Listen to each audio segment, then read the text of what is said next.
तो उपासक को जो ये भय और घबराहट होती है, ये पाप होते हैं। विश्वास रखना चाहिए, हमारे प्रभु हमारे साथ हैं, विश्वास रख लीजिए। ठीक अवसर पर जिंदगी में देखा है, जो भी जीवन व्यतीत हुआ है, ठीक अवसर पर कोई न कोई रूप लेकर के वो ऐसा प्रियता दिखाते हुए हम पहचान नहीं पाते। उस समय ऐसा लगता है ये व्यक्ति है, कोई सात्विक होगा, इसलिए सब। बाद में पता लगता है वो व्यक्ति नहीं, वो तो समष्टि का स्वामी था। नहीं, इतना प्यार कौन करता है।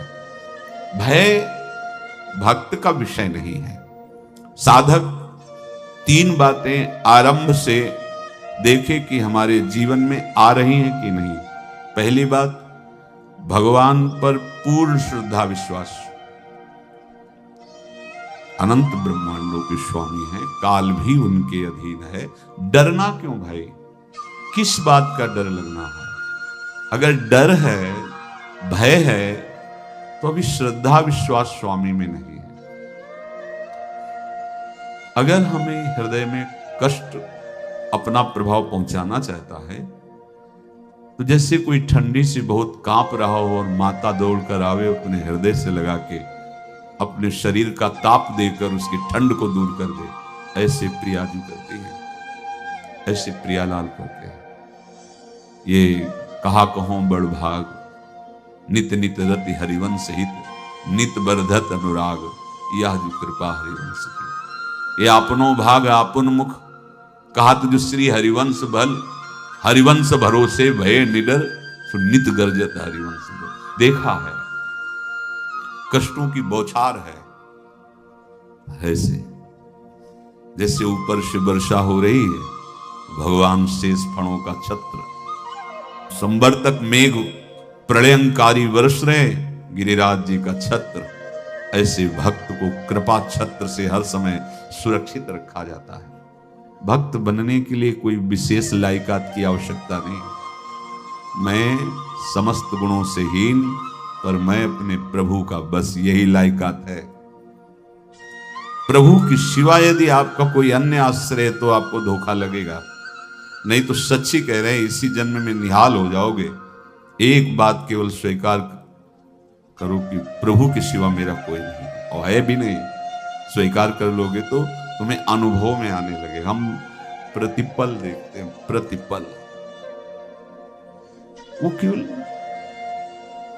अपनापन चाहते, केवल अपनापन, कोई दूसरा नहीं होना चाहिए। बस कहां बाहर तो देखो आप सब हमारे हो, अंदर से नहीं। अंदर से आप सब श्री जी के हो और हम आपके सेवक हैं।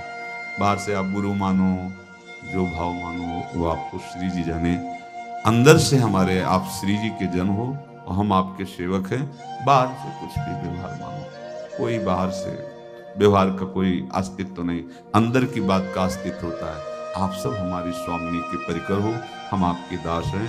बस इस बात से हमारा अपनापन आपसे है, नहीं श्री जी के सिवा किसी से कोई अपनापन नहीं। कि आप इसका प्रभाव समझिए। प्रभु को सिर्फ अपनापन चाहिए, सिर्फ अनन्यता। यदि उपासक में 3 बातें नहीं है तो अभी थोड़ी गड़बड़ी है। पहला, दृढ़ श्रद्धा विश्वास। दृढ़ श्रद्धा, अब नहीं, अब नहीं, अब नहीं। अब तो हाथ उठने का समय आ गया। आप क्या, आप नहीं। अब गाहक मत फंसाओ, बाजार बंद करो, हाथ उठा लो, चलो अपने घर चलो। समय आ गया, घर चलने का समय है। नहीं तो कलयुग अपनी बाजार ऐसी फैला देगा कि भूल जाओगे कि घर भी जाना है। दूसरी बात, जो गुरु ने भजन दिया उसमें तत्परता, सच्ची मानिए।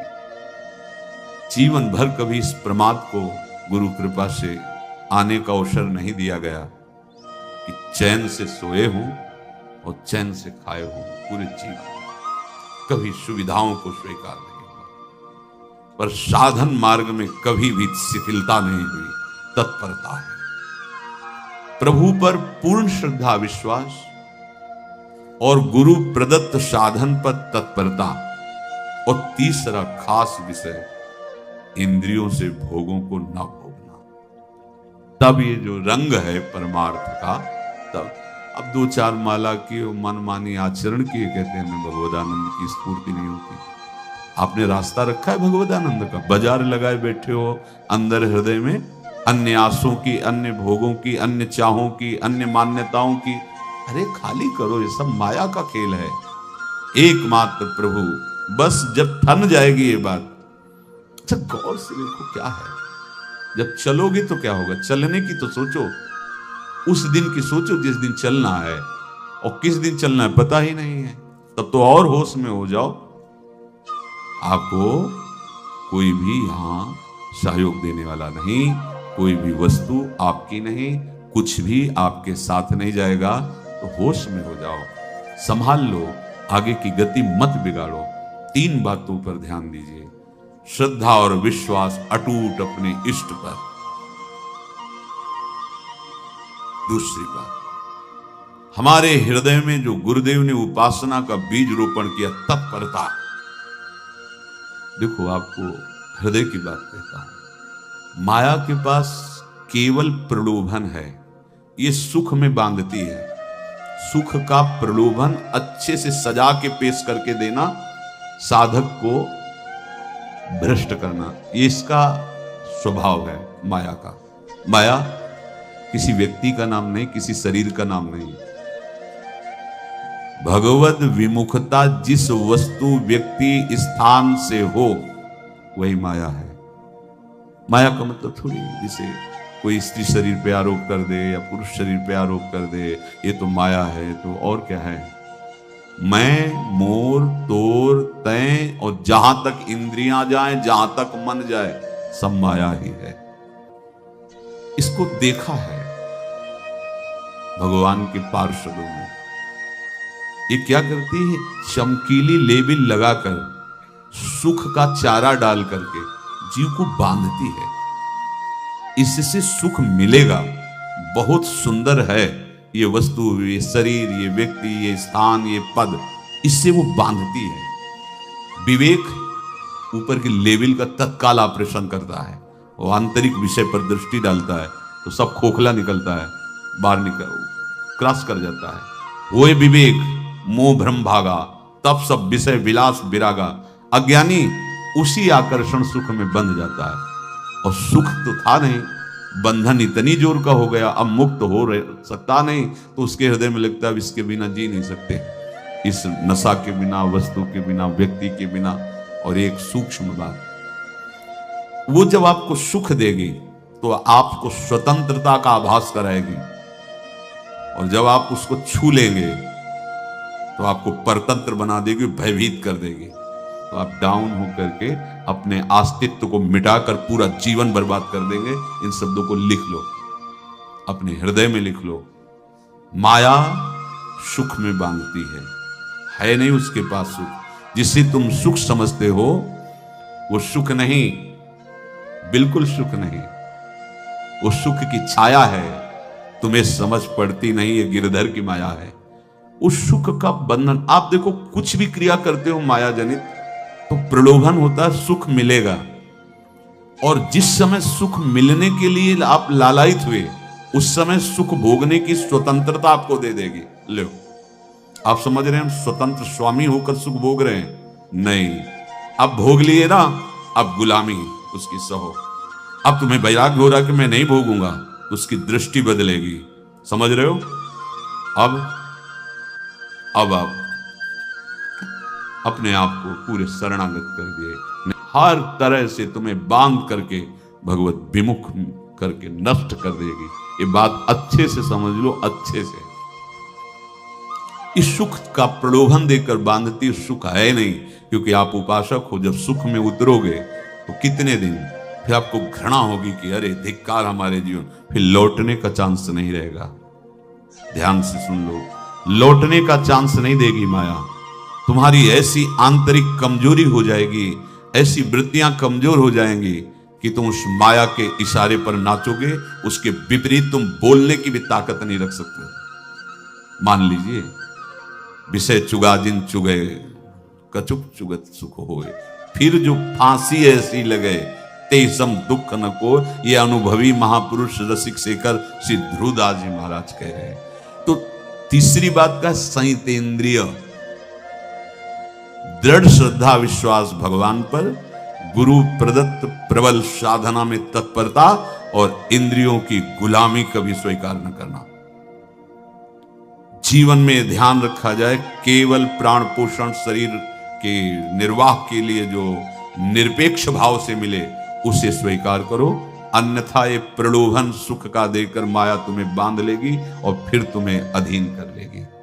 कितने ऐसे मार्ग में उत्साहित होकर चलते हैं पर गुरु कृपा पात्र ना होने के कारण, चतुर खिलाड़ी ना होने के कारण वो प्रलोभन में फंस जाते हो। फंस गए तो फिर मछली का कांटा जानते हो, ऐसे अब वो चाहे जितना हिले डुले वो कांटा नहीं निकल सकता, अब तो उसको मरना ही पड़ेगा। ये जन्म बर्बाद ना हो, आप सबसे प्रार्थना है। बहुत ही अपने घर की जैसी बात होती है। इसका कार्य है माया का सुख में बांधना, सुख के प्रलोभन से, और आपको सुख भोगने के लिए स्वतंत्रता देना। आप उस स्वतंत्रता से सुख भोगे कि न जाने कितने जन्मों की परतंत्रता तुमने स्वीकार कर ली। अगर इस रहस्य को जान जाओगे तो डरोगे। ये डरे डर हरिवंश ही। श्वास जैसे मनुष्य स्वाभाविक लेता है, खाते पीते सोते चलते उठते बैठते बात करते हंसते सब अवस्थाओं में आप श्वास नहीं लेते, स्वाभाविक आ जा रही है। ऐसे ही श्वास प्रश्वास अपने आराध्य देव के स्मरण का अभ्यास बना लो। अभ्यास योग युक्त चेतसा नान्यगामिना। और जैसे तनिक भी श्वास रुकी तो घबराहट बेचैनी परेशानी आ जाती है, ऐसे ही श्वास प्रश्वास यदि नाम से खाली जाने लगे तो घबराहट परेशानी जलन पैदा होनी चाहिए। तब आप उपासक माने जाएंगे। क्या ऐसा हो रहा है? क्या हृदय की ऐसी स्थिति है तो धन्यवाद, नहीं है तो इसी की प्राप्त करने के लिए प्रियाजू ने हमें अपने मार्ग में घसीटा है, चाहे वो गृहस्थ हो चाहे वो विरक्त हो।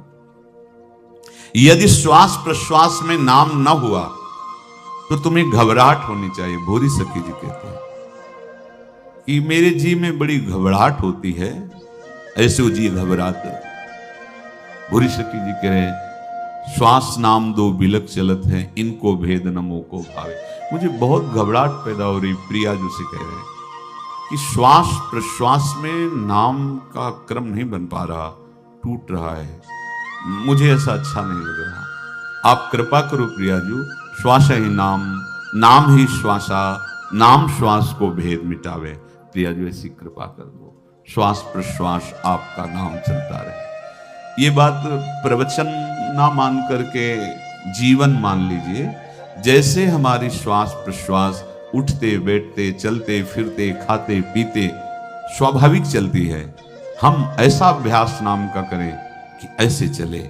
जैसे हमारी श्वास प्रश्वास रुकने लगे तो घबराहट बेचैनी प्राण व्याकुल हो जाते हैं, ऐसे ही श्वास प्रश्वास में यदि नाम रुकने लगे तो तद स्मरणेन परम व्याकुलते, घबराहट पैदा हो जाना चाहिए। नहीं होती अभी बहुत दूर नगरी, होती है तो अब निहाल हो गए हो, तुम चिंता मत करो। आगे का जो दिव्यात्मक स्वरूप है वो आना प्रारंभ हो जाएगा। रोम रोम रग रग बोले तब कुछ स्वाद नाम को पावे।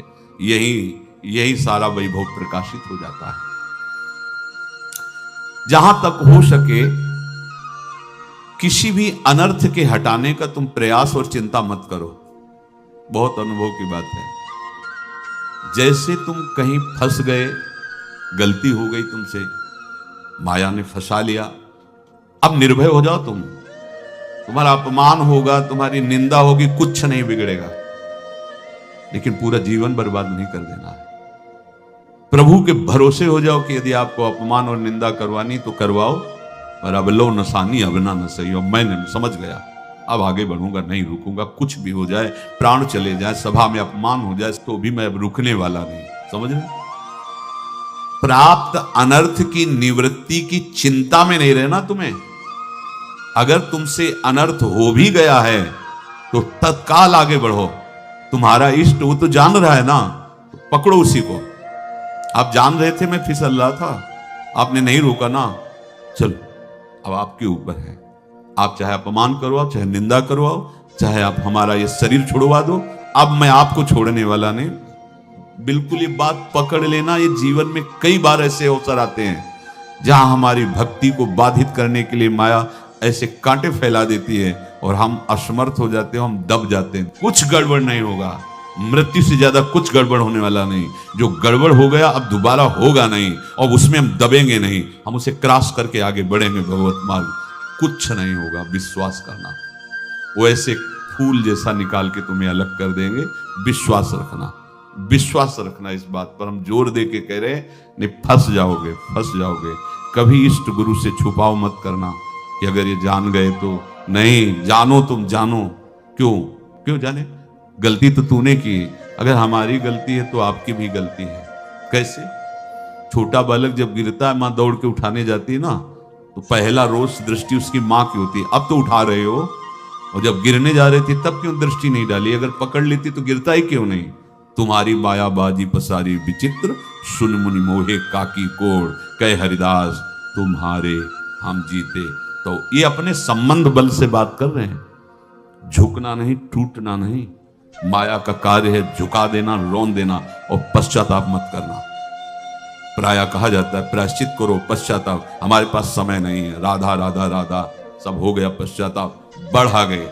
नहीं तो इसी चिंता में गलती हो गई। गलती हुई तब समय नष्ट हुआ, अब वर्तमान में उसका चिंतन करके नष्ट करो, और आगे के चिंतन की गुंजाइश नहीं रह गई, क्योंकि आप अपने हृदय को इतना गिराते चले जा रहे हो, हृदय का स्तर, कि उत्साह ही नहीं रह जाएगा।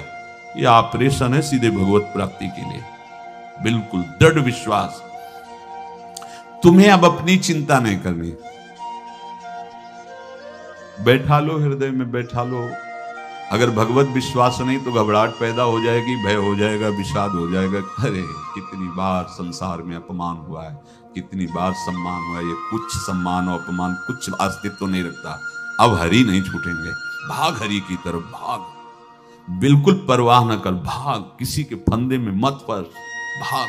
ये अंदर की पुकार है, अंदर की बात कह रहा हूं। ये मन बहुत बदमाश है। पहले तो लुभायमान करके सुख में बंधाता है, और फिर भय और संकट विषाद में फंसा देता है। ये वस्तु काम आएगी, क्योंकि विपक्ष जोरदार है, माया कोई साधारण नहीं है। विश्वासी साधक का भगवान स्वयं जुम्मा ले लेते हैं। विश्वासी साधक का भगवान स्वयं।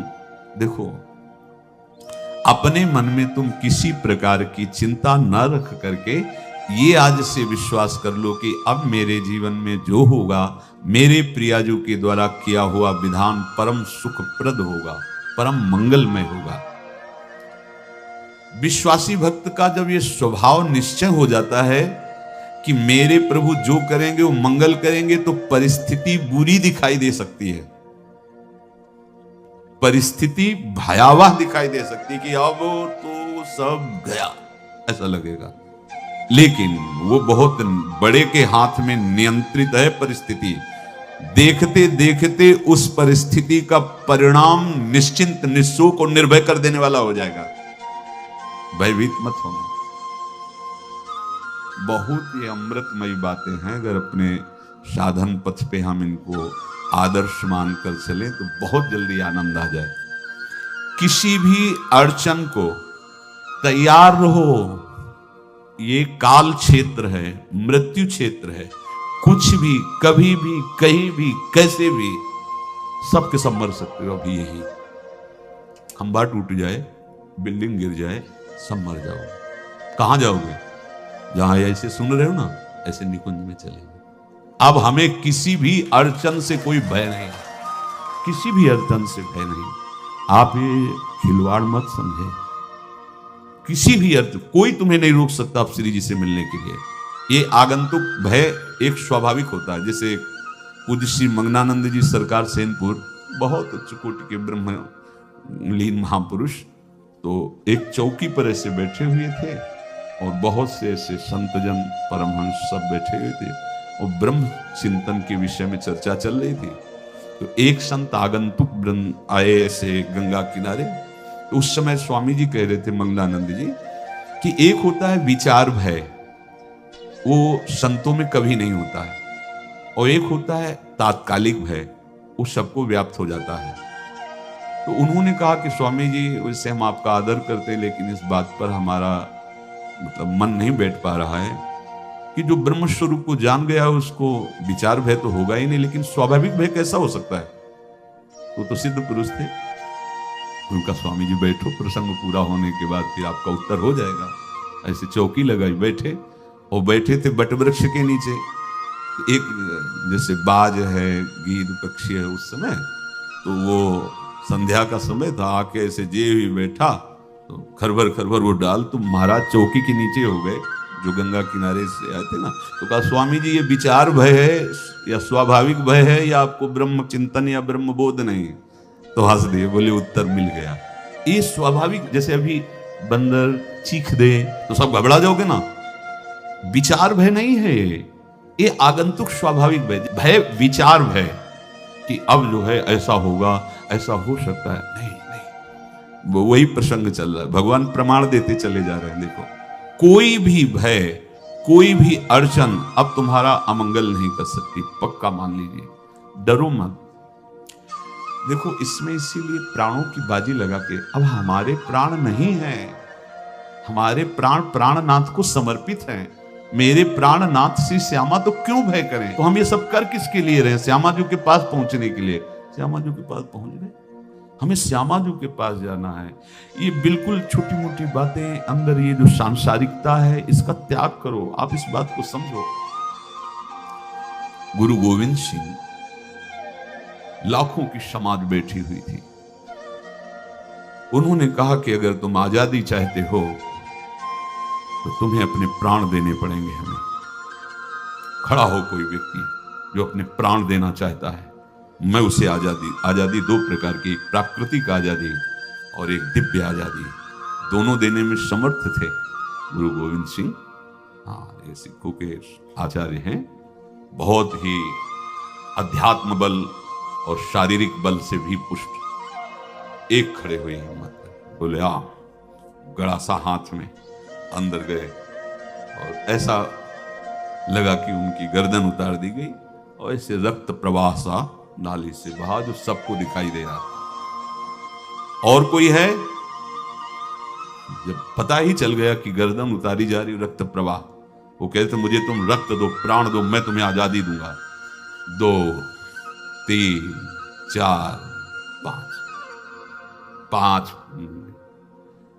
अंदर ले जाते, ये आभास भी नहीं होने दिया कि वो जीवित है।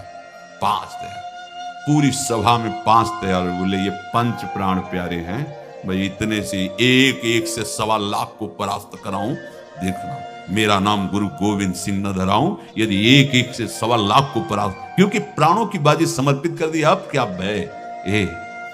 माया से आजादी प्राप्त करने के लिए भयभीत होना तो बिल्कुल जीवन में छोड़ दो। विचार भय नहीं होना चाहिए, ये स्वाभाविक भय होगा। अभी कोई ऐसी आवाज आ जाए, वो ऐसे स्वाभाविक होता है, उस पर तर्क वितर्क नहीं किया जाता। विचार भय नहीं होना चाहिए। जानते हो, तुम्हारा जीवन, तुम्हारे प्राण, तुम्हारा शरीर हरि को समर्पित है और हरि के अधीन काल है, कुछ नहीं हो सकता, और जो कुछ होगा वो परम मंगल होगा।